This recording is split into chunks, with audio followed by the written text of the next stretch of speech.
সম্মানিত প্রধান অতিথি, আন্তর্জাতিক খ্যাতি সম্পন্ন বক্তা, তারুণ্যের অহংকার খতিবুল উম্মাহ মাওলানা হাফিজুর রহমান সিদ্দিক কুয়াকাটা, প্রিন্সিপাল জামিয়া তালিমিয়া মাদ্রাসা আদর্শনগর ঢাকা, মুফতি আরিফ বিন হাবিব দাওয়াত বারাকাতুহুম কোরআনের আয়াত হাদিসের নাম্বার দিয়ে বয়ান করেন, তথ্যবহুল আলোচনা করেন।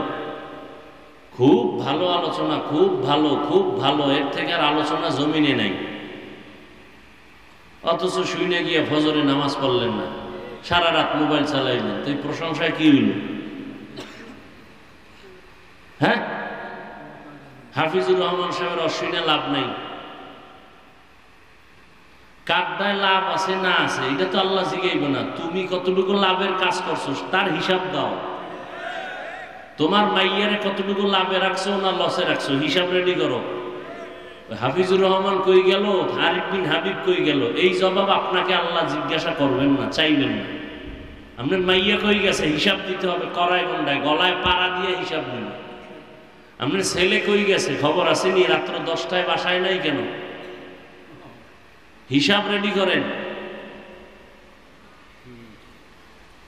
আল্লাহ হেদায়াত দান করুন।